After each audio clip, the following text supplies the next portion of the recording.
What if I told you that there is a word in Greek that is present in almost every verse of Greek you'll ever read? Would you want to learn that word? Of course you would. That word is autos. It is the third person pronoun and it is everywhere. Well, in Greek and in English. It's as thick as fleas on a hound dog. Now, if you just look at the Greek text, you'll see how autos is present everywhere. Look at all that sea of yellow. So obviously, we need to understand this word. Now, thankfully, we'll see that it follows the same sort of pattern that the article does. It's just this nice 2-1-2 pattern. We won't find it that difficult to recognize, but we must recognize this very common word, autos. Remember how nicely the article behaved, this beautiful 2-1-2 pattern that we've come to know and love that shows us the case number and gender just so clearly and without any complications? Well, autos is the same way. In fact, it looks very much like the article with just au added to the front. So autos, autu, auto, auton sounds just like the article with au added to the front. Now, I know this is tough to believe, but every now and then I get into some real arguments with my wife. And the argument usually goes something like this. Can't you see that you're being stupid? It's pretty good argument, right? I'm smart, you're stupid, what can't you understand about this, right? Well, of course, as the argument unfolds and I step back from it and I look at myself more honestly, very often what I find out is that I'm not being smart and she's not being stupid. It's the other way around. I'm being stupid. Well, I tell you this because this is kind of how it is with Greek pronouns. English speakers look at Greek pronouns and say these are complicated and unnecessary, and we accuse them of being irrational and everything else, and that's simply not true. Greek pronouns are very consistent, very rational, very clear compared to English pronouns. So as is so often the case, the problem is not with Greek, but with English. And we'll see that English pronouns are not consistent, but Greek pronouns are. So on to the Greek third person pronoun. Remember this crazy chart of how English declines and we see the third person pronoun in the singular has gender. So we have he and she and it. Or for the possessive, his and hers and its. The dative, to him, to her, to it. And then the accusative, him, her, it. Notice that it does not have a different form for the, we would call it objective in English, or the accusative in Greek. The others do. So this is very erratic behavior. And when we pop over to the plural forms, we notice that there are no genders, right? Okay, so that's just sort of weird. If you want to see something not weird, and in fact beautiful, take a look at the third person pronoun in Greek. It is just stunning in its symmetry and regularity, okay? So let's just say these, just to get these stuck in our head. Autos, go ahead and repeat after me. Autos, autou, auto, auton. Autoi, auton, autois, autus. So there are our masculine forms. Now we have feminine forms of the third person pronoun in Greek. So it's aute, autes, aute, autain, autai, auton, autais, autos. And here are our neuter forms. Auta, autu, auto, auta. Auta, auton, autois, auta. All right, so if you are looking at this, I hope you're seeing some real similarities with a couple of things we've looked at before. Oh, are you seeing it? Are you all a-tingle with the glory of it all? It's if you've been learning the noun endings, and then the article, and then here we have the third person pronoun, you see this pattern in all three places, right? So we had os, u, o, on, for example, with the noun endings, and here we have ha, tu, to, ton. And with the third person pronoun, autos, autu, auto, auton. And can you see that really the third person pronoun looks a lot like just the article with an ow stuck onto the front. So the third person pronoun is pretty easy to recognize. It follows the nice 2-1-2 pattern. So like if you know your noun endings in the 2-1-2, you pretty much know the article, right? Because you basically just have to stick a tau on front of the noun endings. Do you see that? And if you know the article, you pretty much know the third person pronoun because all you have to do is stick an ow in front of the article. Ooh. So autos, we're used to the nominative masculine singular being odd, but then autu just looks, exactly like the article here, right? Autu, auto, auton, autoi, auton, autois, autus. Looks just like the article. Okay, glorious, magnificent, resplendent. I hope that you're getting the beauty of this. The beauty of this is not just that it's symmetrical, it's that you really don't have to learn that much once you begin to see the patterns. Now, if you don't see the patterns, then it's just all like a big jumble to you. So good luck with that because you've got to see the patterns.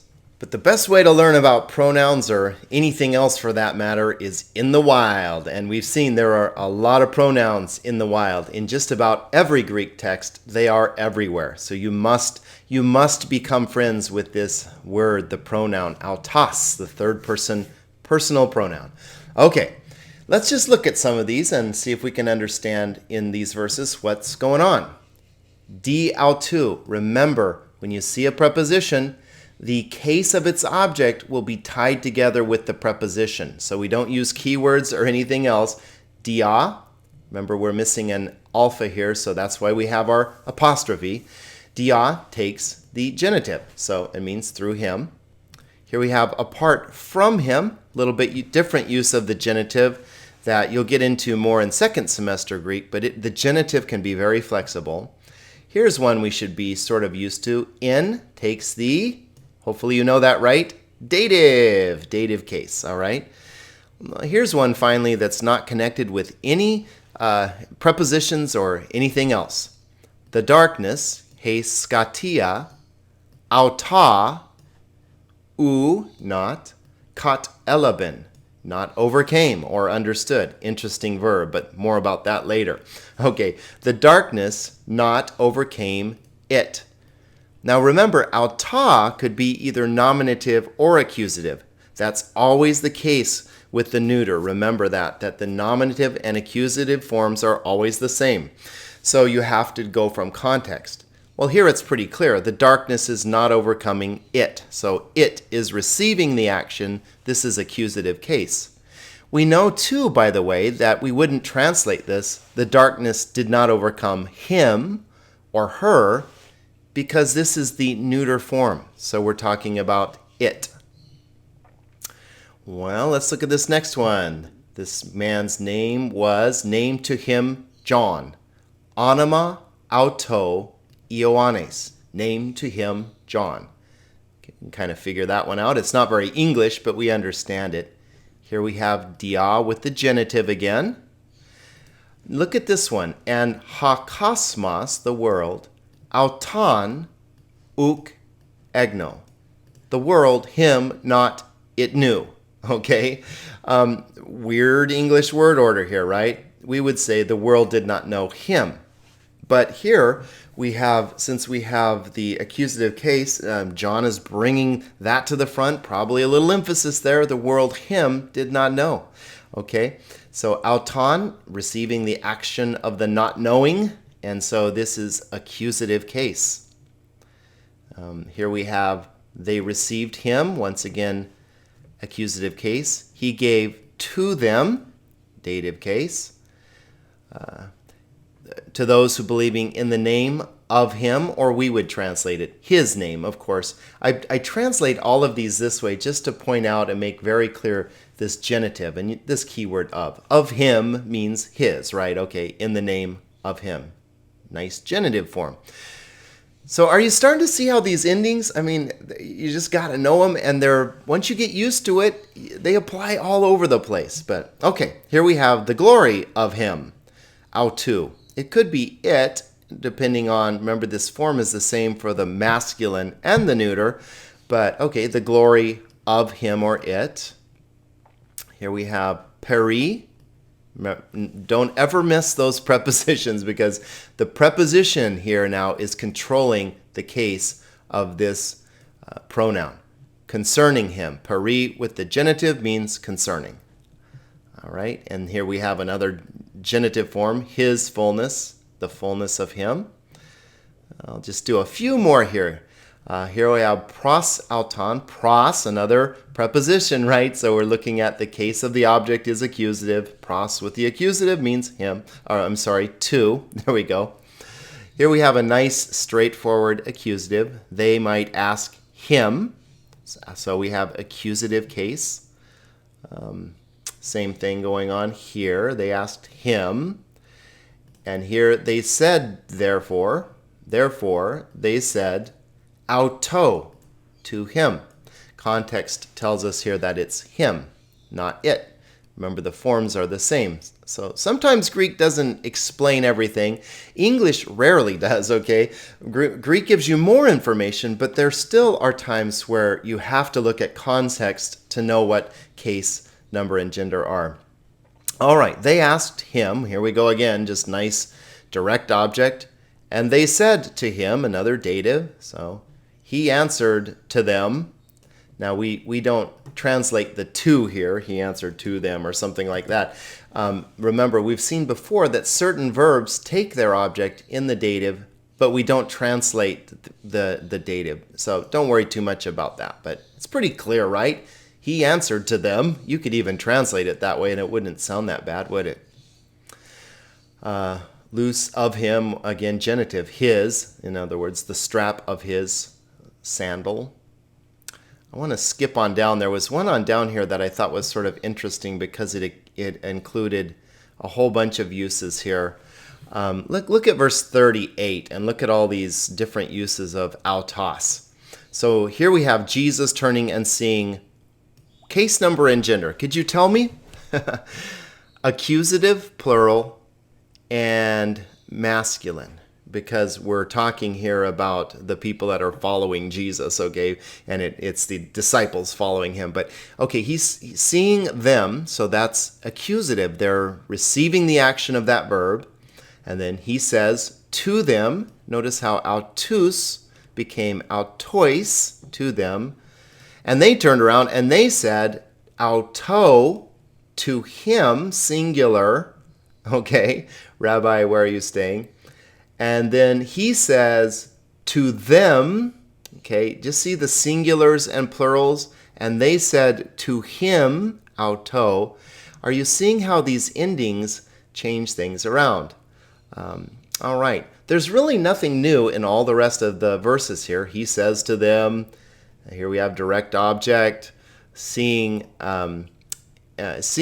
him. Here we have another example of a verb taking its object in the dative, but don't worry about that. He says to him.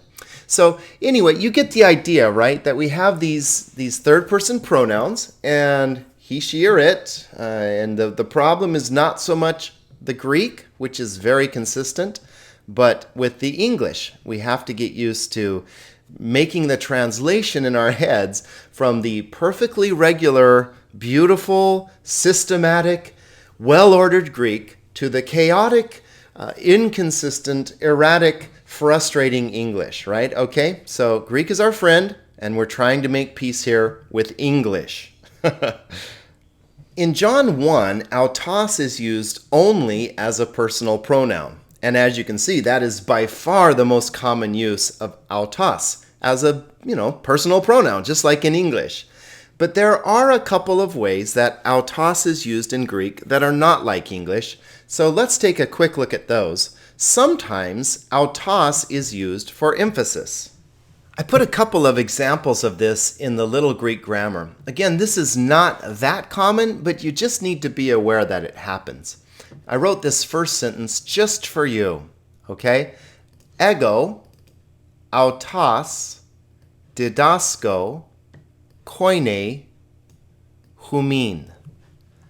I myself am teaching koine, that is like Koine Greek, humin, to you. Now, from our last lesson, I hope you recognize humin. That's a second person personal pronoun. Remember, dative form, so we use the keyword to. And this is plural. I could have translated it to y'all. But hey, that's last lesson. Now what we're looking at is this odd word, or this odd use of the word right here. Ego autos. Now, if you just look that up on your master chart, you would translate this I, he, or something like that, because autos means he. That would be wrong, because this is one of those odd uses of autos where it's emphasizing. I myself, I am teaching koine to you.